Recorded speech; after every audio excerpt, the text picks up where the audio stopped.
నెల న్యూమరాలజీ ప్రకారం ఇది 8 నెంబర్ను సూచిస్తుంది. ఈ సంఖ్య శని గ్రహానికి సంబంధించింది. శని అనగానే చాలా మందికి భయం ఇస్తుంది. కానీ నిజానికి కర్మ ఫలితాలను ఇస్తున్న గ్రహం. కష్టపడితే ఎంతైనా ఎత్తుకు తీసుకువెళ్తుంది. కానీ ఏ చిన్న తప్పు చేసినా వెంటనే తగిలిస్తుంది కూడా. 8 నెంబర్ వ్యక్తులు చాలా దృఢ నిశ్చయంతో తేలికగా ఓడిపోయే స్వభావం ఉండదు.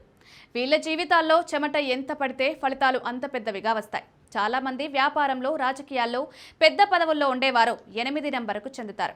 జ్యోతిష్యం ప్రకారం ఆగస్టు బర్త్ జన్మరాశులు ఎక్కువగా సింహం లేదా కన్యా రాశివారు. సింహరాశివారు నాయకత్వ లక్షణాలతో ధైర్యంగా లోకాన్ని ప్రభావితం చేయగలరు.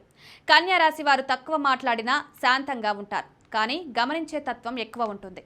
ఈ నెలలో పుట్టిన వారికి ఆత్మవిశ్వాసం చాలా ఎక్కువ. కానీ కొంత ఘర్మత కూడా ఉంటుంది. కాస్త ఒప్పుకోవడం, వినడంలో తగ్గిపోతే అదృష్టం వెంటపడేలా మారతారు. కొన్ని సందర్భాల్లో వీరికి ఒంటరిగా ఉండాలనిపించవచ్చు. కానీ తమ లక్ష్యాల మీద ఫోకస్ పెట్టిన వారికైతే విజయం ఖాయం.